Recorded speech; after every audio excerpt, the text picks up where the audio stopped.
مفتی صاحب میرا سوال عورتوں کے مسجد میں داخلے پر پابندی کے حوالے سے ہے، اور اگر ایسی پابندی موجود نہیں تو تمام مساجد میں عورتوں کو داخلے کی اجازت کیوں نہیں؟ داخلہ ایسے کریں جیسے کوئی اسکول میں داخلہ ہو رہا ہے، ان کا ایڈمیشن ہو رہا ہے۔ مفتی صاحب میں آپ کے بیان میں ہر اتوار آتا ہوں،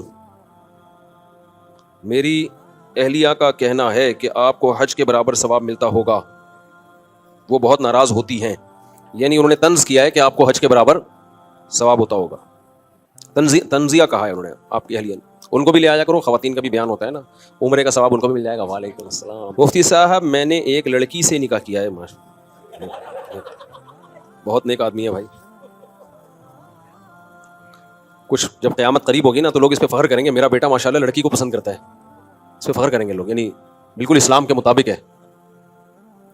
والدین سے چھپ کر کیا۔ اچھا، نکاح کا طریقہ یہ تھا کہ لڑکی نے میرے ایک قریبی دوست کو کال پر وکیل بنایا اور وہ نکاح کے وقت موجود تھا، میرے ساتھ ایک اور دوست گواہ کے طور پر موجود تھا، نکاح ایک حافظ قرآن اور سمجھدار شخص نے پڑھایا جو میرا کزن ہے اور نکاح کے مسائل سے واقف ہے۔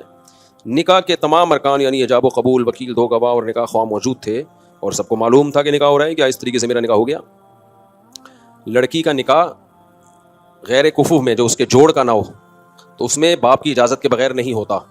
یہ جو حدیث میں آتا ہے نا لا نکاح الا بولی، کہ ولی کے بغیر نکاح نہیں ہے، تو اس کا مطلب ہمارے نزدیک یہی ہے کہ جو جوڑ کا نہ ہو، اگر جوڑ کا ہے تو پھر ولی کی اجازت کے بغیر بھی ہو جاتا ہے نکاح، اگرچہ معیوب حرکت ہے، کیونکہ دوسری حدیث میں بغیر ولی کے بھی نکاح نبی صلی اللہ علیہ وسلم نے خود پڑھایا، لیکن اس میں ولی کے بارے میں پوچھا ہی نہیں گیا کہ راضی ہیں یا نہیں ہے۔ تو ساری حدیثوں کو سامنے رکھ کے فیصلہ کیا جاتا ہے نا، کبھی بھی ایک حدیث کو سامنے رکھ کے نہیں فیصلہ کیا جاتا۔ تو خلاصہ یہ نکلا کہ اگر آپ اس کے جوڑ کے ہیں، اس کے پیرالل ہیں، خاندانی اعتبار سے، مالی اعتبار سے، دینی اعتبار سے، قومی نسب کے اعتبار سے اس کے جوڑ کے ہیں تو نکاح ہو گیا، اگر اس کے جوڑ کے نہیں ہے تو پھر نکاح نہیں ہوا۔ لیکن یہ ہے بہرحال ایک بری حرکت، کیونکہ باپ کی پرمیشن کے بغیر نکاح کی شریعت میں حوصلہ افزائی نہیں ہے۔ بہت سے ائمہ تو اس کے قائل ہیں کہ ہوگا ہی نہیں نکاح، احناف قائل ہیں کہ نکاح ہو جاتا ہے، لیکن وہ بھی اس کی حوصلہ افزائی نہیں کرتے کہ کوئی ثواب کا کام ہے، اس کے سائیڈ افیکٹ بہت زیادہ ہیں۔ یہ کام جب کرنا چاہیے جب باپ ظالم ہو، وہ اپنی ذمہ داری پوری نہ کر رہا ہو۔ بعض علاقوں میں دستور ہے بیٹیوں کو بیچ دیا جاتا ہے اپنی عزت کی خاطر، اور بعض میں ہے کہ شادی نہیں کر رہے ہوتے ان کی، صرف اپنے خاندانی رسوم اور ناک کو باقی رکھنے کے لیے۔ جہاں ایسا ظلم ہوگا وہاں تو اس کی پرمیشن دی جائے گی، نارملی یہ کوئی اچھا عمل نہیں ہے، اور اس کا لڑکیوں کو بہت نقصان ہوتا ہے۔ لڑکے ان کو سبز باغ دکھاتے ہیں کہ جی کوئی بات نہیں، بھاگ جاؤ ہم یہ اور وہ، بعد میں لڑکا نہیں رکھتا بھائی، اس کی جب خواہش پوری ہو جاتی ہے تو اس کو وہ لڑکی بوجھ لگنے لگتی ہے، پھر وہ جان چھڑانے کے موڈ میں ہوتا ہے۔ جب ارینج میرج ہوتی ہے تو پورا خاندان انوالو ہوتا ہے، چھوڑنا آسان نہیں ہوتا، اس لیے لڑکیوں کو کبھی ایسی حرکت کرنی نہیں چاہیے۔ مفتی صاحب میرا سوال عورتوں کے مسجد میں داخلے پر پابندی کے حوالے سے ہے، اور اگر ایسی پابندی موجود نہیں تو تمام مساجد میں عورتوں کو داخلے کی اجازت کیوں نہیں؟ داخلہ ایسے کریں جیسے کوئی اسکول میں داخلہ ہو رہا ہے، ان کا ایڈمیشن ہو رہا ہے۔ اس بارے میں کلپ ریکارڈ کروا چکا ہوں۔ بہت سے علماء کہتے ہیں بھائی دیکھو، اگر خواتین کو ہم کھلے عام مسجد میں آنے کی اجازت دیں گے تو بے پردگی بہت ہوگی۔ تو کسی نے بھی یہ نہیں کہا کہ عورت کا مسجد میں آنا بذات خود ناجائز ہے، ظاہر حدیث میں جب اجازت دی ہے تو کون پابندی لگا سکتا ہے؟ اصل مسئلہ یہ ہے کہ جن شرطوں کے ساتھ اجازت دی ہے وہ شرطیں اس زمانے میں پریکٹیکلی ممکن ہے نہیں۔ ایک دو خواتین اس پر عمل کریں گی، میجورٹی عمل نہیں کرے گی، اور ایک بے حیائی کا سا ماحول بن جاتا ہے، تو اس لیے پھر مجبوراً روکا ہے، اور ان کی مسجد میں آنے کی فضیلت بھی نہیں ہے، کوئی شریعت نے ترغیب تو دی نہیں ہے، تو اس لیے تو باقی میری رائے یہ ہے کہ بھائی ایک پورشن خواتین کے لیے اس زمانے میں خاص کر دینا چاہیے۔ اس کی وجہ یہ کہ تاکہ ان کا مسجد سے لنک رہے، آنے میں بھی فتنہ ہے، نہ آنے میں زیادہ فتنہ ہے، بالکل ہی دین ایمان سے محروم ہونے کا خطرہ ہے۔ ہماری مسجد میں تو ہم اجازت دیتے ہیں، آتی ہیں تراویح میں آتی ہیں اور بیان میں آتی ہیں، اتنی بھی کافی ہے۔ ایک جمعے کی نماز میں اجازت دے دینی چاہیے، پانچوں نمازوں میں تو یعنی کوئی خاص فائدہ نہیں ہے ان کے آنے کا، کیونکہ میں نے دیکھا ہے جن خواتین کو مسجد میں آنے کی جب جن مسجدوں میں اجازت ہے نا، وہاں ایک عجیب سا ماحول ہوتا ہے، ایسے خواتین چہرہ کھول کے گھوم رہی ہوتی ہیں، بہت ہی عجیب سا ماحول ہوتا ہے، کنٹرول آج کل بہت مشکل ہے۔ تو اس لیے جمعے کی نماز، عید کی نماز اور جن نمازوں میں بیان ہوتا ہے ان میں، یا رمضان میں خاص ماحول بنا ہوا ہوتا ہے تراویح کا، تو اس بہانے وہ تراویح پڑھ لیتی ہے۔ قرآن میں ہے کہ اللہ اور رسول کی اطاعت کرو، اور اگر اختلاف ہو جائے تو اسے اللہ رسول کی طرف لوٹاؤ۔ اہل حدیث کہتے ہیں کہ ہم برحق ہیں، اس آیت کی روشنی میں تم لوگ ائمہ اربعہ کی طرف پھیرتے ہو، ہم اللہ رسول کی طرف اختلاف کو پھیرتے ہیں۔ یہ آیت پڑھی جاتی ہے، یا ایھا الذین آمنوا اطیعوا اللہ واطیعوا الرسول فإن تنازعتم فی شیء فردوہ الی اللہ والرسول۔ ایمان والو اللہ رسول کی، واولی الامر منکم، آگے الفاظ میں بھی اللہ اس کے رسول اور اولو الامر کی اطاعت کرو، اور اگر تمہارا اختلاف ہو جائے تو پھر اس کو اللہ اس کے رسول کی طرف لوٹاؤ۔ تو وہ کہتے ہیں دیکھو جب آپ کا کسی مسئلے میں اختلاف ہوتا ہے تو بجائے اللہ رسول کی طرف لوٹانے کے آپ امام ابو حنیفہ کی طرف یا امام شافعی کی طرف لوٹا رہے ہوتے ہو۔ یہ ایک آیت پیش کی جاتی ہے۔ اس کا جواب یہ ہے کہ قرآن مجید نے جو حکم دیا ہے نا کہ ایمان والو جب تمہارا کسی مسئلے میں اختلاف ہو جائے تو اللہ اس کے رسول کی طرف لوٹاؤ. تو مجھے ایک بات بتاؤ, اللہ سے مراد قرآن ہے اور رسول سے مراد حدیث ہے, تو قرآن کی ایک آیت مراد ہے یا ساری آیتیں مراد ہیں؟ پورا قرآن مراد ہے, بولو نا. ترا ایک حدیث مراد ہے یا ساری حدیثیں مراد ہیں؟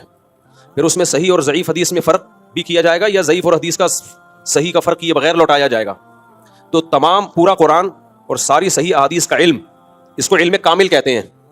تو جس آدمی کے پاس یہ کامل علم ہی نہیں ہے, پورے قرآن کا علم نہیں ہے, ساری حدیثوں کا علم نہیں ہے, تو وہ کیسے پورے قرآن و سنت کی طرف لوٹا سکتا ہے؟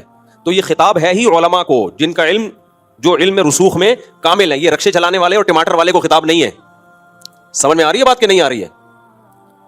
جس کو نہ پورے قرآن کا پتا نہ ساری حدیثوں کا پتا. یہ خطاب ان لوگوں کو کیا جا رہا ہے جو علم میں کامل ہیں, جن کو مجتہد کہا جاتا ہے, کہ جب مسئلہ نکالنا ہو پہلے قرآن و سنت سے نکالو, اور اگر تمہارا اختلاف ہو جائے تو اپنی رسومات اور جاہلانہ رسومات اور خاندانی رسومات کو دیکھنے کے بجائے قرآن و سنت کو دیکھو. تو ان ائمہ نے یہی کام کیا ہے کہ قرآن و سنت سے مسائل نکالے, اور جب ان کا مسئلے میں اختلاف ہوا تو اس اختلاف کو کہاں لوٹایا؟ قرآن و سنت کی طرف لوٹایا. تو بہت سے مسائل میں اتفاق ہو گیا, بہت سے مسائل میں دلائل چونکہ دونوں طرف تھے لہذا ان میں اتفاق نہیں ہو سکا. اب ان کو دوبارہ قرآن و سنت کی طرف تھوڑی لوٹایا جائے گا, وہ اختلاف باقی رہے گا. کچھ باتیں کہنے میں بڑی اٹریکٹیو ہوتی ہیں دیکھنے میں, لیکن پریکٹیکلی وہ صرف ایک لفاظی ہوتی ہے. امام ابو حنیفہ, امام شافعی نے یہی تو کیا ہے کہ جب ان کا کسی مسئلے میں اختلاف ہوا تو کہاں لوٹا دیا؟ قرآن و سنت کی طرف لوٹا دیا. جہاں دلائل بالکل واضح تھے تو وہاں اتفاق ہو گیا, جہاں دلائل دونوں طرف سے وہاں کیا ہو گیا؟ اختلاف ہو گیا. اب جب اختلاف ہو گیا تو اس کو دوبارہ لوٹائیں گے تو اختلاف ختم تھوڑی ہوگا, کیونکہ ایک دفعہ لوٹا چکے ہیں پھر بھی اختلاف باقی ہے. اب اس کا حل یہ ہے کہ دونوں میں سے کسی ایک قول پہ عمل کر لیا جائے, دوسرے کو برا بھلا نہ کہا جائے. میں اس میں آپ کو اپنا ایک مناظرہ سناتا ہوں, پھر آپ کو یہ جو میں ایکسپلین کرنا چاہ رہا ہوں اچھی طرح سمجھ میں آئے گا. جماعت المسلمین والوں نے ہماری ایک دفعہ دعوت کی تھی, یہ بات ہوگی 2008 کی, اور انہوں نے یہی آیت پیش کی میرے سامنے کہ اے ایمان والو, اللہ رسول کو فالو کرو, جب اختلاف ہو جائے تو اللہ رسول کی طرف لوٹاؤ, ابو حنیفہ کی طرف مت لوٹاؤ. میں نے کہا مجھے ایک بات بتائیں, جب قرآن و سنت کی طرف ہم نے لوٹایا اور اختلاف ہمارا ختم ہو گیا پھر تو مسئلہ نہیں ہے, پھر تو سبھی یہی کر رہے ہوتے ہیں, اتفاقی مسئلہ ہے. لیکن اگر قرآن و سنت کی طرف لوٹانے کے باوجود اختلاف رہا پھر کیا کریں گے؟ پھر کیا لوٹاتے رہیں گے بار بار؟ تو وہ مجھے کہنے لگے جب اللہ رسول کی طرف لوٹائیں گے نا تو اختلاف باقی رہے گا ہی نہیں, ختم ہو جائے گا. بات سمجھ میں آ رہی ہے؟ انہوں نے کہا بھائی جب اللہ رسول کی طرف لوٹائیں گے تو اختلاف باقی رہے گا ہی نہیں, کیونکہ اللہ نے اسی لیے تو اللہ رسول کی طرف لوٹانے کا کہا ہے تاکہ اختلاف ختم ہو جائے. تو اختلاف باقی نہیں رہے گا. اختلاف تو جب باقی ہوتا ہے جب ابو حنیفہ کی طرف لوٹاؤ گے. حدیث یہ کہہ رہی ہے, ابو حنیفہ یہ کہہ رہے ہیں, قرآن یہ کہہ رہے ہیں, امام شافعی یہ کہہ رہے ہیں. جب اللہ رسول کی طرف لوٹا دو گے تو اختلاف باقی نہیں رہے گا.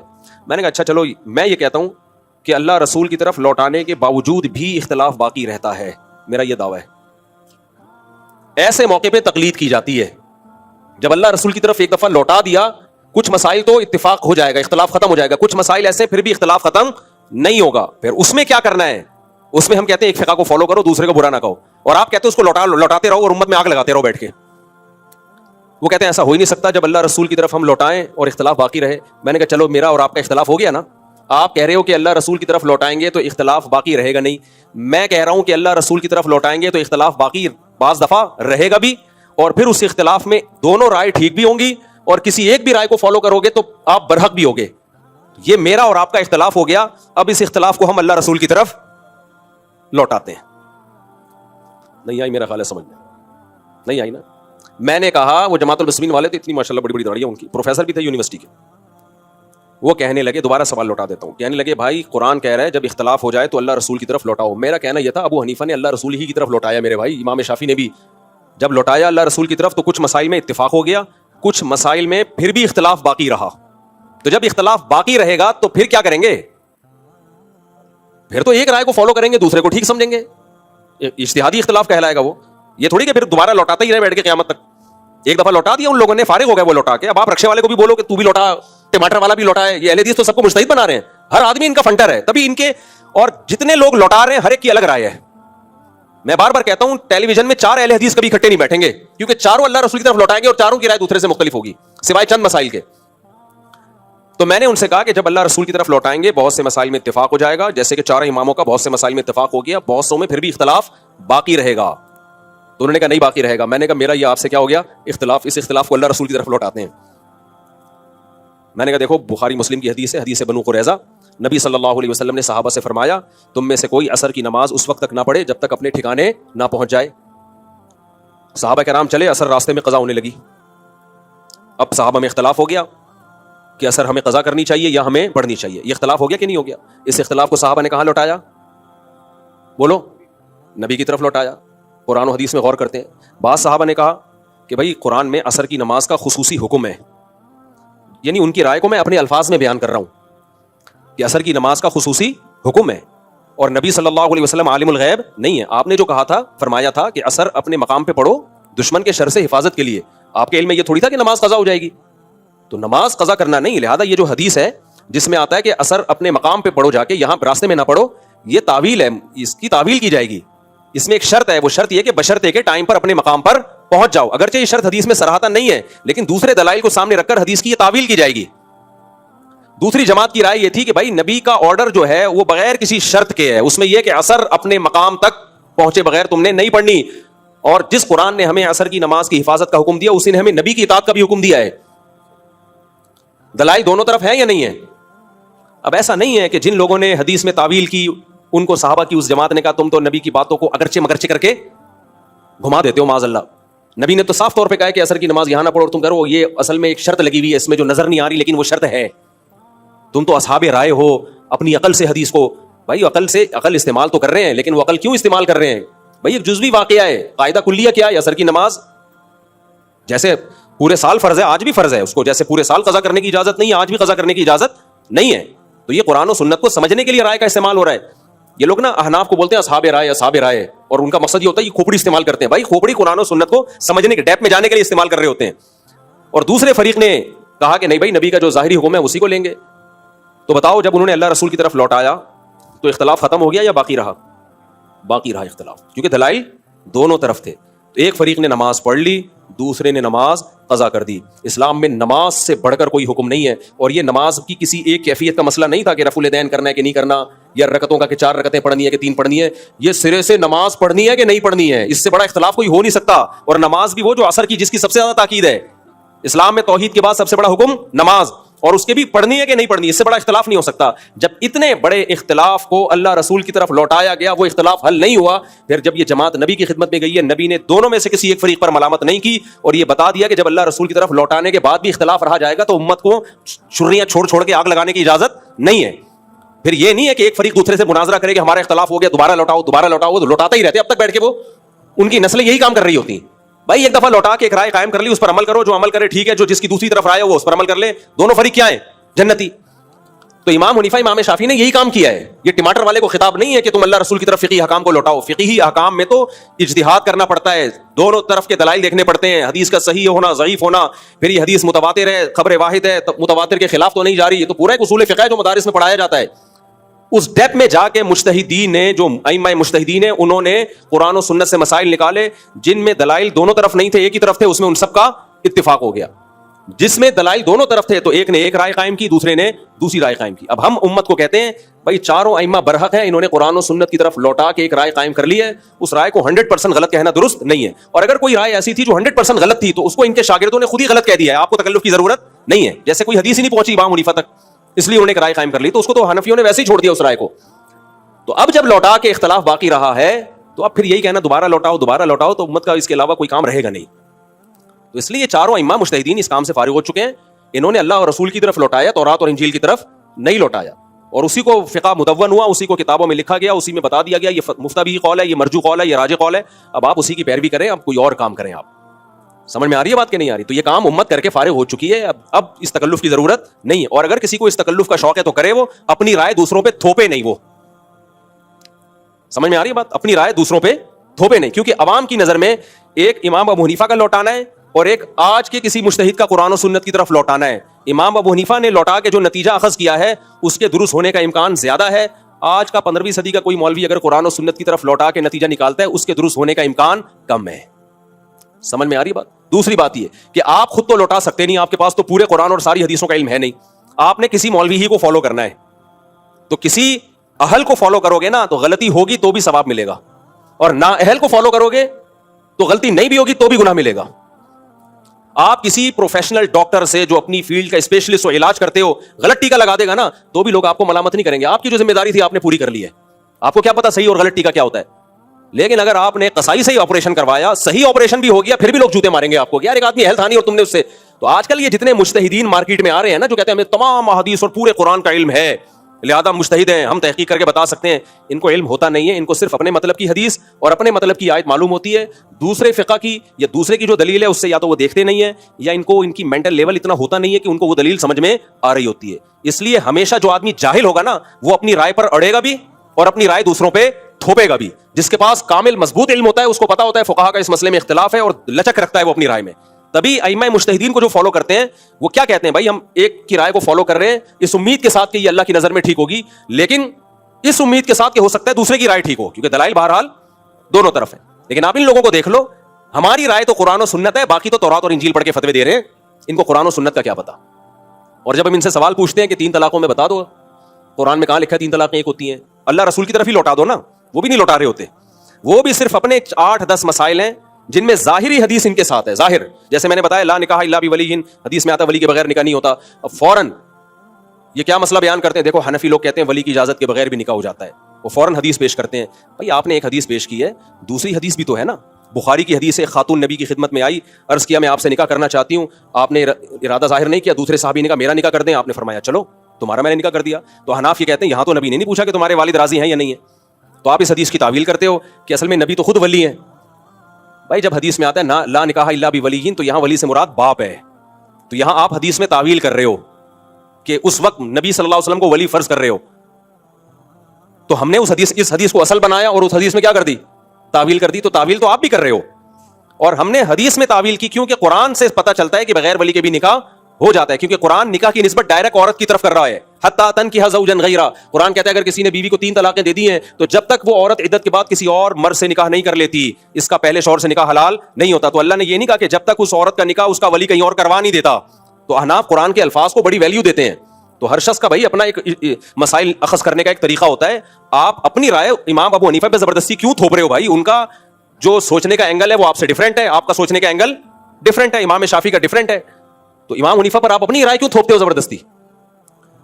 تو ایک صاحب نے کہا سلطان ولی ملا ولی اللہ، سلطان ولی حدیث میں آتا ہے کہ جس کا کوئی ولی نہیں ہے. تو اس سے تو سلطان مراد ہے نا، اس سے تو بادشاہ مراد ہے. اچھا پھر اس کا سے تو یہ پتہ چلتا ہے کہ کورٹ میرج باپ کی اجازت کے بغیر بھی ہو جاتی ہے، جبکہ اہل حدیث کا فتویٰ موجود ہے کہ اگر کوئی لڑکی گھر سے بھاگ کے عدالت میں شادی کرتی ہے تو اس کا نکاح نہیں ہوتا. تو کسی ایک جگہ آپ ٹکتے ہی نہیں ہو. مجھے اہل حدیثوں سے کوئی بہر نہیں ہے. اہل حدیث میں اگر کہتے ہیں ولی کی اجازت کے بغیر نکاح نہیں ہوتا تو امام شافعی بھی یہی کہتے ہیں. تو ہمیں اس مسئلے سے کوئی بہر نہیں ہے، ہمیں ان کے اسٹائل سے ہے کہ آپ اپنی رائے کو قرآن و سنت قرار دیتے ہو اور اس پہ ڈٹ جاتے ہو، اور دوسرے کی رائے کو آپ سمجھتے ہو گویا یہ تورات اور انجیل سے ان لوگوں نے مسائل نکالے ہیں. یہ اسلاف کا طریقہ بہرحال نہیں ہے. یہ تو سب کے پاس دلائل ہوتے ہیں اور سب نے قرآن و سنت ہی کی طرف لوٹا کے وہ مسائل نکالے ہوتے ہیں. اب عوام کو یہ کہنا کہ اختلاف ہو جائے تو قرآن و سنت کی طرف لوٹاؤ، عوام یہ کام کی اہل نہیں ہے. اس کام کے اہل مجتہدین ہیں جن کو پورا قرآن اور ساری حدیثیں آتی تھیں اور وہ یہ کام کر چکے ہیں. اس لیے علماء نے جو صحیح علماء نے اس آیت کی تفسیر بیان کی ہے وہ کیا تفسیر بیان کی ہے؟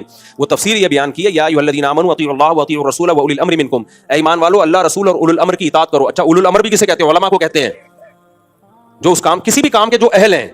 تو دین کے اہل علماء ہیں، انتظامی چیزوں کے اہل حکمران ہیں. تو انتظامی چیزوں میں حاکم کی اطاعت کی جائے گی، دین کے معاملات میں علماء کی اطاعت کی جائے گی. آگے قرآن کہہ رہا ہے فَإِن تَنَازَعْتُمْ فِي شَيْءٍ، اگر تمہارا جھگڑا ہو جائے تو اللہ رسول کی طرف لوٹاؤ. تو علماء نے لکھا اس آیت کا مطلب یہ ہے کہ فَرُدُّوهُ إِلَى، عام آدمی کو خطاب ہے، فَرُدُّوهُ إِلَى الْعَالِمِ بِكِتَابِ اللَّهِ وَرَسُولِهِ. تو اس عالم کی طرف لوٹاؤ جو اللہ اور اس کے رسول کی کتاب کا علم جانتا ہے اور اس پہ فتویٰ دیتا ہے. تو عامی آدمی کا عالم بِكِتَابِ اللَّهِ وَرَسُولِهِ کی طرف لوٹانا وہ کتاب اللہ ورسولہ کی طرف ہی لوٹانا ہے. نہیں آئی میرا خیال ہے بات؟ فَرُدُّوهُ إِلَى الْعَالِمِ بِكِتَابِ اللَّهِ وَرَسُولِهِ، بھائی الی اللہ ورسولی تو ہے، فردوہ الی العالم بکتاب اللہ. یعنی عوام جب اللہ رسول کی طرف لوٹائے گی تو کیسے لوٹائے گی؟ جو علماء ہیں جن کے پاس علم کامل ہے، مجتہد ہیں، وہ جب اللہ رسول کی طرف لوٹائیں گے تو قرآن اور سنت پہ ریسرچ کریں گے. عامی جب اللہ رسول کی طرف لوٹائے گا تو قرآن و سنت پہ ریسرچ کرنے والوں کی طرف لوٹائے گا. وہ جو ریسرچر ہیں ان کی طرف لوٹائے گا. اس کا ان ریسرچر کی طرف لوٹانا ہی اللہ رسول کی طرف لوٹانا ہے. سمجھ میں آ رہی ہے بات کہ نہیں آ رہی؟ تو اس آیت کا اصل مطلب کیا ہوا؟ اب آخر میں خلاصہ بیان کرتا ہوں. یہ آیت نازل ہوئی ہے کہ اسلام کی طرف لوٹاؤ، اپنے کلچر کی طرف. یعنی ہمارا اختلاف ہو گیا کہ بیٹی کو وراثت میں حصہ ملنا چاہیے کہ نہیں ملنا چاہیے. تو اس آیت کا مطلب ہے اسلام سے پوچھو اسلام کیا کہتا ہے. اسلام کہتا ہے بیٹی کو وراثت ملنی چاہیے. کتنی ملنی چاہیے؟ غیر مسلم کہتا ہے وہ تو ملنی نہیں چاہیے، ملے تو بیٹے کے برابر ملے. اسلام کیا کہتا ہے؟ بیٹی کو آدھی ملے گی، بیٹے کو دگنی ملے گی. تو یہ آیت ہمیں بتا رہی ہے کلچر سے مت پوچھو. سوسائٹی سے مت پوچھو, بلکہ کس سے پوچھو؟ اسلام سے پوچھو, اسلام کیا کہتا ہے. اور اسلام کو علماء جانتے ہیں یا ٹماٹر پیاز والے جانتے ہیں؟